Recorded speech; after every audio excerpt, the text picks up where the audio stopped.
So, hi, this is Pat Maloney, and my name is Sandra Joyce, and we are going to be doing a short interview today about Pat's life as a home child, starting off in Ireland and then coming to Canada around the age of 16. And he's going to tell us and give us some insight into his story. I think it will be very interesting.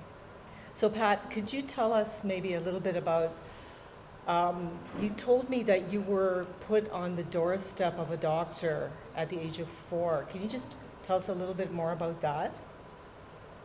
Yes.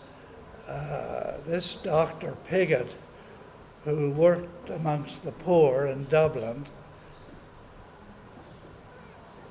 his wife was responsible for kids put on their doorstep for placing them in home. So she had to develop a network of homes to place us, and I was placed in Greystones, which is just outside Dublin, with a Mrs. Duncan. I could tell you a few stories about Mrs. Duncan, but to us she was mother. And I was 4. I was on the doorstep much earlier as an infant. Oh, So I had another mother, according to the letters, yeah. that treated me very well and loved me, but the son was paying her rent. So he said I had to go. And that was when Mrs. Pigott took over and put me with a foster mother, Mrs. Duncan. Right. And at that stage I was 4. And you were telling me some things about life there and how good it was for Oh, yeah. a young boy. Greystones, in my day, was just a quaint little fishing village. And Mrs. Duncan, she was old then to me. There were 5. She always had 5 boys, and we were allowed to roam around wherever we liked. There was. Being the south of Ireland, there was a huge Catholic church, and their bell pealed at 6 o'clock in the evening. It wouldn't matter where we were, that was a signal for us to head back to home, Mrs. Duncan. Yeah. But I must say, I loved that period in Greystones then. Today, as I say, it's a bedroom for Dublin, and it's completely different. Yeah. You said it was one of the happiest times of your life. And looking back, I think it was. Yeah. I think it was. But you had to leave at Well, 10, at age right? 10, we were beyond Mrs. Duncan's resources, because she relied on help. And one of my jobs on Saturday morning was to go to certain places to pick up food for us that people had donated. Right. I loved it because they always gave me a great big meal too, which was more than I normally got. But yeah, I would say my time in Greystones was probably the happiest time Yeah. in my life, because we had freedom to roam around. Well, there were always 5 of us. Mm-hmm. But you had to leave, and you went. Oh yeah, Mrs. Duncan couldn't Yeah. couldn't And cope with. you went to England, Uh, to Fegan's home in England. yeah, I right? have to stop and think there. Yeah, sometimes parents came and took the kids home, Right. but I didn't have any parents, Yeah. so I was, as some boys before me, was shipped across to Fegan's Homes Mm-hmm. in Stony Stratford, England. Mm-hmm. And I would have been 10 then. Yeah. So What was life like there? at the homes? Yeah. Well, there were 150 of us, all Right. boys. It could be pretty strict.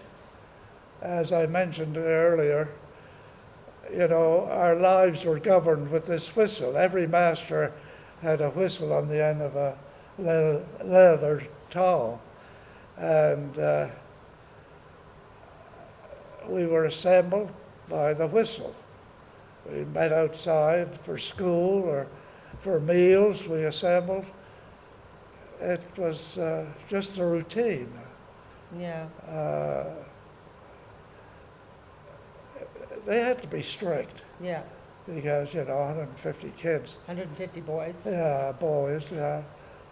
But all in all, you know, I can't complain about the treatment. So Some masters were more difficult than others, yeah. and I probably forget a lot of stuff that I should be telling.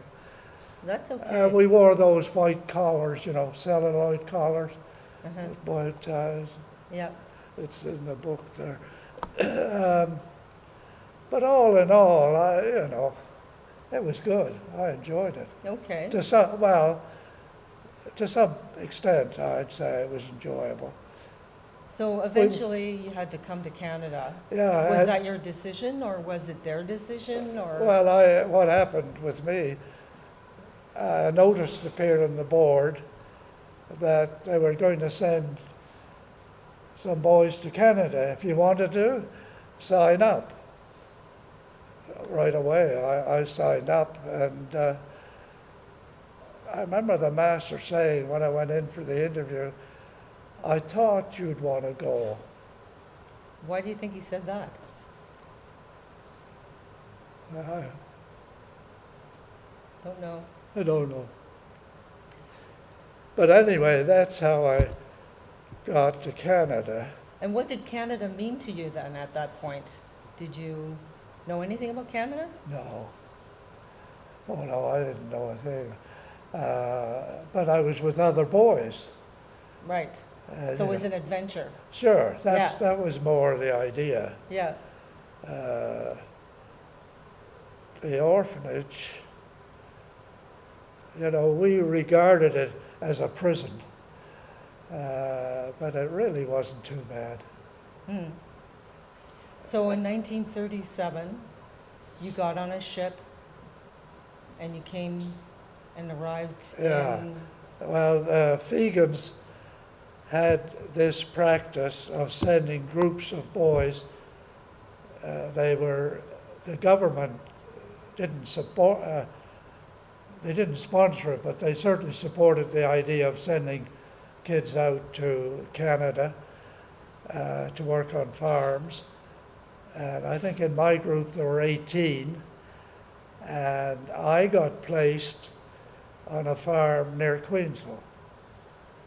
As I say, Fred Knight's farm.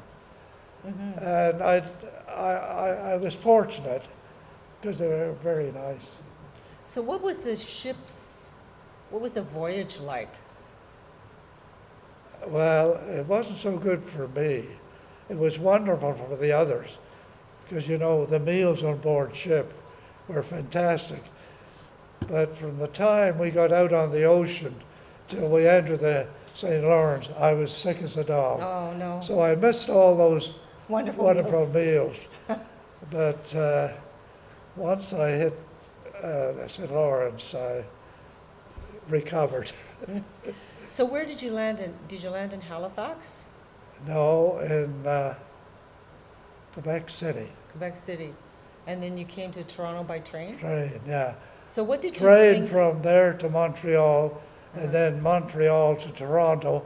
And Fegan's had a home in Toronto where, you know, they kept us overnight and so on. And Mr. Hutchison was the superintendent, and he was very active in Jarvis Street Baptist Church. So this is George Street in Toronto. Yeah, Yeah. yeah. We stayed, that's right. Yeah. And he was responsible for placing us on farms. And I'm not sure how he did it, but I ended up with the Knights. And they were lovely people. That's good. It sounds. And you stayed with them until till I was about 6 years, 16, Okay. 10 when I got there. I was in my 16th year anyway. When you came to Canada? No, I was 10, Okay. I think, when I came to Canada. Oh, okay. And I was there for almost 6 years. Mm-hmm. And then, as I say, they had this practice of sending kids out to Canada to work on farms. Mm-hmm. And I was placed on Fred Knight's farm. Yeah, and you stayed there how long? Oh, I think it was 3 years, and then I joined the Air Force. Oh, you were in the Air Force. Yeah, I joined the Air Force, and I'm not sure, you know, it was the same as my previous experience, just another adventure or something. Yeah, And then I went back overseas and flew overseas. So when you were in the Air Force, you were at the Canadian Air Force? Yeah, oh yeah. Okay. And you showed me something earlier that you dropped like freedom pamphlets Oh, yeah, over Germany, asking them leaflets, to yeah. end the war. Trying to encourage them to give up. Yeah. You know, that was our first bombing raid, was these leaflets. Oh, okay. It was sort of an introduction for us too. Yeah. Then that was 1944, I think, right? Yeah, somewhere in there. Yeah. And from there on, we completed, and I had a very good crew, which was awfully important. There were 7 in the Lancaster crew, and some of the crews were pretty reckless. And Canadians had a reputation for being reckless. But our crew was pretty mature, and Okay. now gradually they all died. Last year there was 2 of us left, the navigator and I, but he's since passed away, and I'm the only one left. Were you the pilot? I wasn't well educated. Oh. No, I was a gunner. I had one ambition in the Air Force. Air crew had a white flash they wore in their caps, and that was my ambition. And I got it. I wore one of those things, and then I went on to get my wings, you know, my air gunner's wings. And from there on, you know, it was quite, I wouldn't use the word enjoyable, but An adventure. I enjoyed it, yeah. I did enjoy it. So after the Air Force, what did you do? After the Air Force, well, the Air Force, even Army or any of them, they gave you 2 choices when you were discharged. You could get money for a mortgage for a house, or you could go back to school and bring up your qualifications to get into university. Well, I knew what I wanted to do. So I got my qualifications upgraded.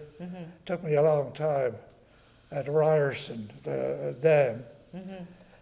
And I got into the U of T and became a teacher in Toronto. So my career was in Toronto as a public school teacher, and then latterly as a principal. Which school was that? Well, I'll tell you one you should know. Jesse Ketchum, Yes. Bay in Devonport. Yep. I was moved around a lot. My final one was out in Parkdale, Queen Victoria School. That's where I ended up. I retired from there. So if we just look back on your beginnings as a home child, and is there anything that you want to tell people about that, about how you felt when you came to Canada? What was that like for you? Did you have, when you realized that it would be hard to go back, It was what? hard to go back. Yeah, yeah. No, every step seemed to be logical and, as far as I was concerned, very acceptable. I mean, I was more fortunate than a lot of kids who got into difficult homes. And then the Air Force, in the end, gave me the opportunity to upgrade my education, which was a real lifesaver. So I guess I just have to be thankful that things worked out the way they did. Yeah, it sounds like you had a very interesting life, Well, and you were married and you have two I was daughters. married. My wife was born in Japan. Her parents were missionaries, and then they had to leave the mission for some reason, and they taught English. And then the kids, my wife was born, there are two others. It got that they didn't speak a word of English, but they were very good in Japanese, because the people in the house, when the kids were chattering away outside, they couldn't tell the difference. But the point was, my wife's family weren't learning English. So that made them decide to come back to England. But I guess then I went back to Germany to teach school.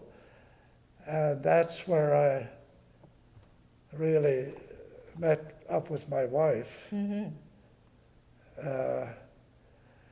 We had to be single, but we got married on the way back. And that would be, I don't know, 50, in the late 50s. Anyway. Yeah. Gets a little hazy there. But all in all, when I look back in my life, I have to be thankful that things work out the way they did. My lot fell with very good people, Yes. I must say, which wasn't true of all the kids. Yeah. But I'm thankful. Well, that's great. I'm And really then glad. my career was in Toronto. Yeah. I ended up as a principal there. And I don't know, I've been retired so long now, a whole generation, I think, probably close to 30 years. So what can I complain about? So I'd like to thank you, Pat, for taking the time to talk to us, and I'm sure lots of people will gain some knowledge Yeah. of what life was like for As a their... home child, yeah. Yeah. Mine probably wasn't typical, but I'm looking back, I'd say it was beneficial to me. Well, yeah, and hearing lots of stories that I've had, they've been really good, they've Yeah. been bad, they've been in between. There are so many different stories, and I'm really glad that you shared yours with us. There's only one lad that I know that's still living. He's in Ireland. Forget his name. But he and I were contemporaries in the home. But he wasn't sent out to Canada. He stayed in Britain. Forget his name. I shouldn't have forgotten his name, but That's okay. to my knowledge, he and I are the only ones that I can know about that are still around. I'm And I'm in Emigration now, you know, Yes. assisted living, where I get all my meals. That's the good thing. I go to Florida in sounds the good. winter, Oh, but I have to cook my own meals, and I don't like that. It's good to come back here. And it's just interesting that I end up back almost where I started, you know, close to Queensville. like a full round trip. Yeah, it's interesting Yeah. that having that. So you were meant to be here. Yeah, I guess so, yeah. Okay. Next year I'm going to vote for the mayor. Okay, I think, Oh, either one, yeah. thank you very much. And